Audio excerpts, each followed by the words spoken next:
Ayan, good morning mga kapatalas, ano? Nandito ako sa bahay ngayon. Nasa bahay ako ngayon, kapatalas brothers. Yan. Tagal ako din pupunta ng sports center, ah. Matagal na. Matagal na. Ito bahay namin, no?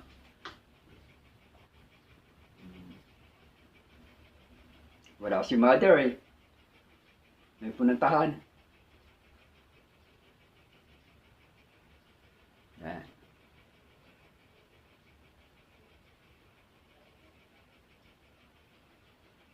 Baka next week pupunta ako ron. Sports center. Nakakamiss din, eh.